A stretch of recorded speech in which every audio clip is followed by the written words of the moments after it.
And welcome back to the Basil Breen Boombox first ever live edition. I need to just mute a few videos.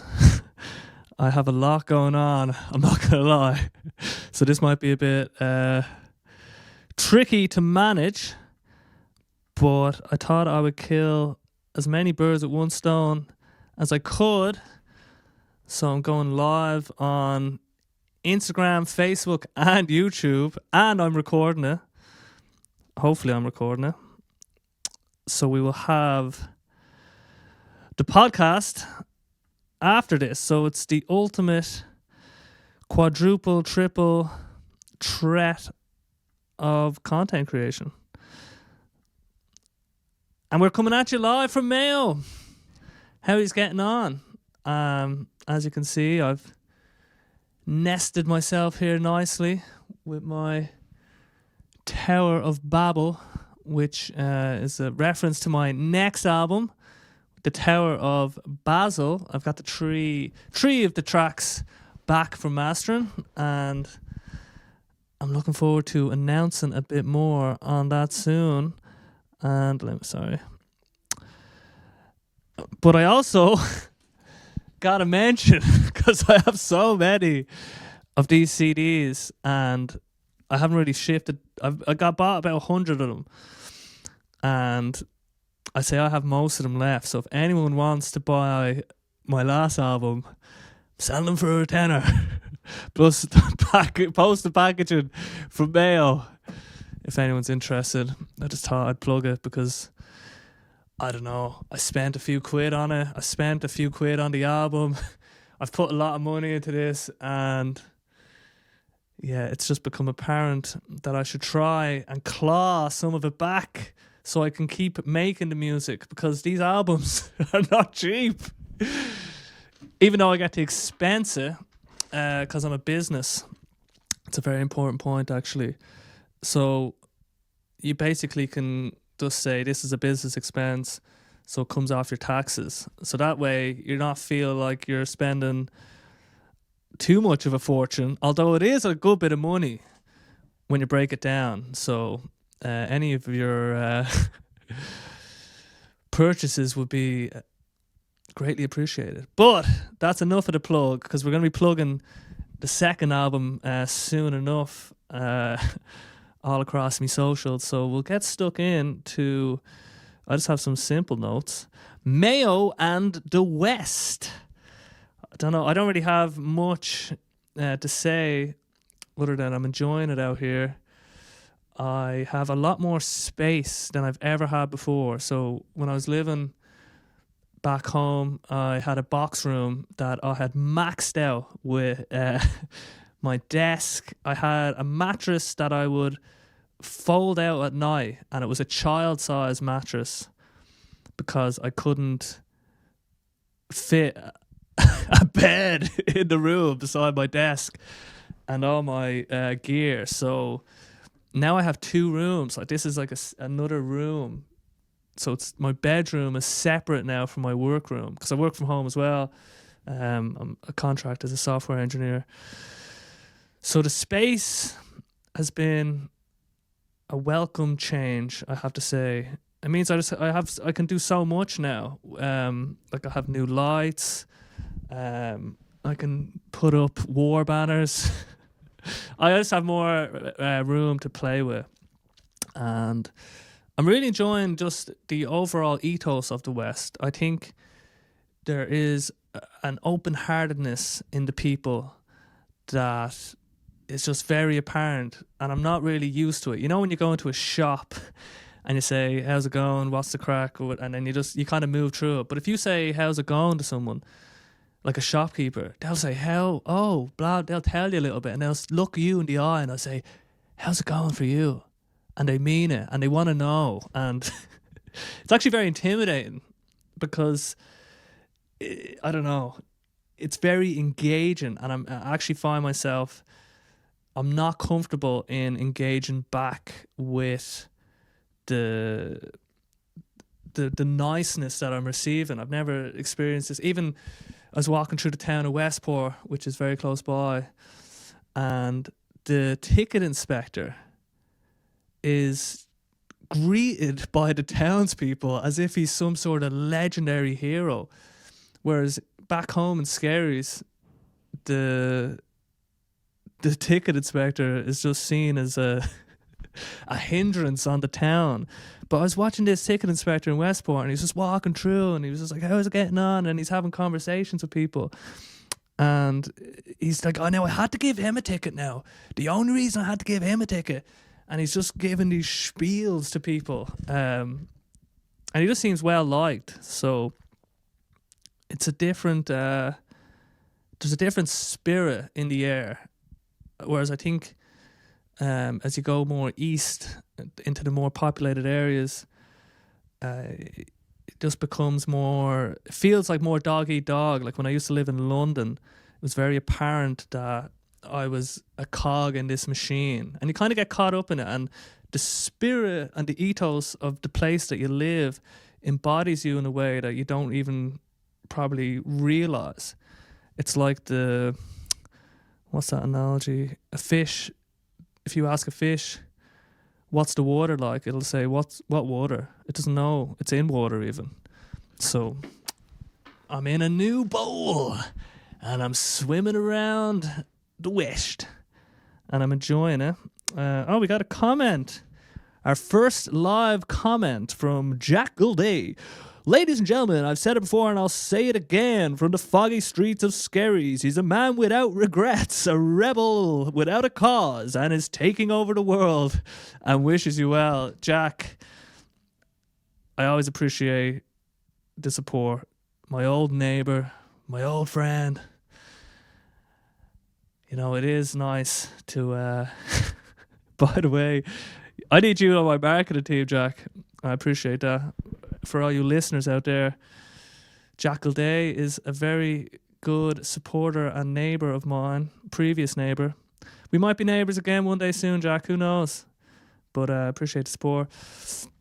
So the West. That's enough about the West. I'm basically out in the middle of nowhere now, and away from civilization, and for me, I'm enjoying it. I have to say, I've just more time, less kind of distractions, less takeaway options around me. So yeah, I'm enjoying the country life. We'll see how it goes, and we're getting back into the podcast. The podcast is now back, and this is our first live episode. I've always wanted to do it live, but I could never really figure out how to do it. It's a very complicated setup with guests, especially when you add a second microphone, and just, I don't know, it felt real complicated, but I think I have it figured out a bit now, and I'd like to do them live myself going forward. And just the podcast in general, I have to be honest about my general feelings towards it, because it started as something that I wanted to do for myself. Like the first episodes were me talking, and I felt I got a lot out of that, because I think when I look in, I am a performer. I've always been a performer, and I've always gravitated to just being the class clown or just the show off. And these are all terms that aren't very endearing, but I'm not someone who shies away from who I am, and recognizing that myself, I enjoy the performative aspect of the podcast. I like listening back and looking at where I can improve, looking at where I am not doing too bad. I like when I can listen back to myself and it sounds a little bit coherent and somewhat valuable maybe. well, at least my perception is that it could be valuable when I listen back to it. That makes me feel good. So it was always meant to be that. And then the guests were a secondary thought. The guests kind of came in afterwards. But the guests add an extra complication. And I do enjoy doing podcasts with guests. And I will be doing podcasts with guests. But it got to a point where so many people were asking me to come on and do the podcast. And it created a lot of negative emotion towards the podcast, because in the beginning, not many people wanted to, and it was very new, and I was just saying yes to everyone. But slowly over time, when you've done enough of them, there's people that I didn't want to do the podcast with, or I said yes to that that I didn't want to say yes to, but I just felt bad because I feel I don't want to let these people down. I don't want them to feel bad. I mean, why would I say I don't want to do the podcast with them? It's not like, you know what I mean? It just feels like a negative point to to leave them with, and I find it very difficult to just step into that. And so from now on, my general stance on the podcast is I am only going to do podcasts with people that I reach out to. If people reach out to me and ask to be on it, I'm just going to probably send them sort of automated message, or I don't know, I'm going to make, like, I don't really need to explain myself, but I'm just not going to say yes to people who ask me to come on. It needs to be I reach out to them to come on, because it's a big commitment as well of time and effort.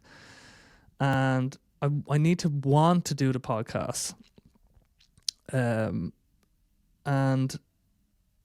it has to come from that place. So that's what I'm going to be doing moving forward. I'm either going to be doing them on my own on probably a Saturday, just experimenting with the live, because again, it just adds another element, and there's another aspect of me that I want to improve, I guess, and that's my sort of ability to speak sort of fearlessly about what's really in my heart and in my head at any given moment, and to be able to do that on the sort of the tightrope that is live video and audio. And obviously it's not going to be perfect every time, and I think the more I do it, the better I'll get at it. So that's what the podcast is. It's a personal development course for myself in a way, and the publication of it and making it public, it just keeps me accountable in a way to what I'm actually saying and putting out, and do I actually align with that?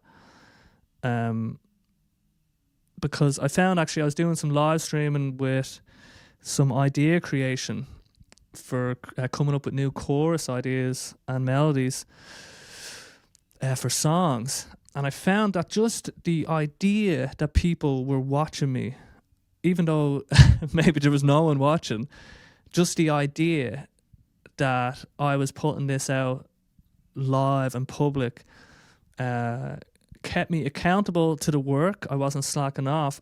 And it also helped to trigger that element in me which is a performer. And that's the aspects that I want to sort of improve upon through this act, I guess.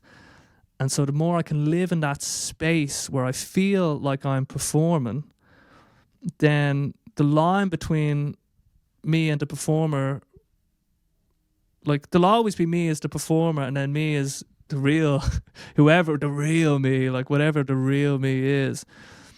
But I'd like the podcast to be as much a representation of me as possible. Although you're thinking a lot more about what you're saying. Well, at least you're trying anyway before you speak. So that's the aspect of the podcast. I think someone's playing some music downstairs, but I don't want to interrupt the podcast. I don't know if you can hear that. But anyway, so that's the podcast. I'm going to be doing it either on my own or with a guest that I choose and reach out to, and I'm just going to have to say no to people that ask me to come on, because it just puts me in a very difficult position, because I hate saying no to people, and it actually puts so much negative emotion on me. Like, there was times where I was trying to get back into the podcast, and I felt I'd said yes to loads of people, and I had a big list, and I still have the list. And it became a burden, and it was stopping me from moving forward, because, if I do the podcast, someone's going to see that I'm doing it with this person and not with them, and it just becomes so complicated. So I need to just be in the driver's seat when it comes to guest selection and choosing when and who I do the podcast with. So that's the plan going forward. And the other aspect of the podcast as well that's created a lot of negative emotion is when guests cancel. And there was actually 2 podcasts that I messed up, because I'm sure there's been more, but I've also messed up on I forgot I was doing a podcast with people, and also with dates that I said that didn't work. But I've had so many people cancel on me, and it creates such a barrier, and it creates so much negative emotion. I've had someone cancel on me like 3 times, and I mean, it just feels like they have such a, now they might have a legitimate reason, but it just feels very disrespectful, and it annoys me. And I just don't want this. I don't want this to be a negative experience for me. So all this bullshit that came about from pursuing the podcast in a way that didn't align with what I actually wanted just ended up pushing me away from doing the podcast. And moving forward, I'm just going to be, again, just more selective and just being true to what I want to do and saying no. And that's a big thing for me to just learn to do this year, is to say no to people. Like, if people ask me to do something, even if it's a small ask, they might think it's small, but I'm like, oh, I have to drive there, I have to do this, I have to do that. I feel so bad about it. And even working with other people, sometimes I feel bad having to say what I want to say, because I'm afraid it's going to hurt them. And that's why I like to work alone, usually, if I can help it. But you have to work with people, and it's good to work with people. But the situations where it doesn't work for me is that, let's say, if there's someone needs to have final say on what happens when you come to sort of a crossroads, when a decision has to be made. And if 2 people have equal power and they both disagree, it's very difficult to move forward in a way that everyone is happy with. So, like, when I'm working my software contracting job, I am the employee and I'm working for somebody, and I have my opinions and I'll state my opinions, but at the end of the day, my manager is in the driving seat. So when they say, I think we should do it this way, we do it that way, even though I will state my opinion, and I'm okay with that. But I found pain when 2 people are on equal footing and it's hard to move forward sometimes. So that's the podcast. it'll be me or a guest of my choosing from now on. And what else are we going to talk about? We got the new album. The new album is actually almost finished. I have 3 of the tracks mastered. I've 7 more to get mastered. I'm just doing them in batches. I was going to just do them with AI, but I decided, well, me and my producer Rob decided that it would be better just to do it the way we did it last time, which was just to get them done in Abbey Road Studios, which costs 160 quid a track. But they sound really good. So that's the price you pay for getting a good result, even though you might be able to get the result in a different way that's cheaper, and this is a surefire way to get a good result. So it's coming along. The first track, Funny, should be released on the 23rd of February. You've heard it here first. I'll be announcing that soon, and I'll be marketing that, and we will see how that goes.